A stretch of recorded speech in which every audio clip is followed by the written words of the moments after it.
വിശന്ന് പൊരിഞ്ഞ് കരിഞ്ഞിരിക്കുന്ന ഞാൻ അതിലേറെ വിശന്നിരിക്കുന്ന അമ്മൂനും കുട്ടിച്ചേട്ടനെയും കൊണ്ട് തിരുവല്ല അൽ റാസിൽ മന്തി കഴിക്കാൻ പോവാണ് ഫ്രണ്ട്സ്. ഞങ്ങളിതേ ഇനി സ്പോട്ടിലെത്തി. പലതരം മന്തികളും അതോടൊപ്പം അള്ളിവിട്ട റൈസും കിട്ടുന്ന ഞങ്ങൾ തിരുവല്ലക്കാരുടെ മന്തി സ്വർഗം അൽ റാസിൽ. ഞങ്ങൾ എത്തുമ്പോൾ നല്ല തിരക്കായിരുന്നു. ഏതാണ്ട് 15 മിനിറ്റോളം കഴിഞ്ഞിട്ടാണ് ഞങ്ങൾക്കൊരു സീറ്റ് തരപ്പെട്ടത്.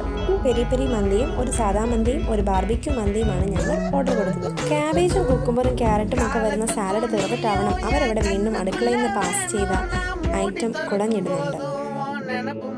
ഇതാ ഈ വരുന്നത് ഞങ്ങൾക്കുള്ളതാണെന്ന് തോന്നുന്നു. സാലഡും മയോണൈസും കറുകപ്പട്ടയിട്ട പിങ്ക് വെള്ളവും എത്തിയപ്പോൾ വിശന്നിരിക്കുന്ന ഞങ്ങൾക്കും മനസ്സിനും വളരെ ആശ്വാസമായി. കുഴിമന്തിയിലേക്കുള്ള ദൂരം കുറഞ്ഞ പോലെ തോന്നി.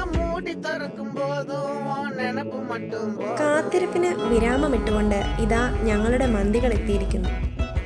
എടുത്തു പറയേണ്ട ഒരു കാര്യം എന്ന് വെച്ച് കഴിഞ്ഞാൽ അവിടുത്തെ സർവീസും അവിടുത്തെ ഹൈജീനും അടിപൊളിയാണ്.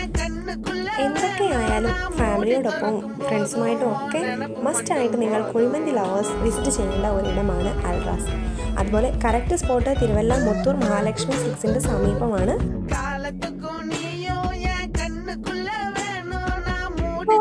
എന്തൊരാശ്വാസം. എല്ലാം പെട്ടെന്ന് തീർന്നു ഗൈസ്. നമുക്കിനി അടുത്തൊരു വീഡിയോയിൽ കാണാം. വേറെ സ്പോട്ടിൽ. Bye bye.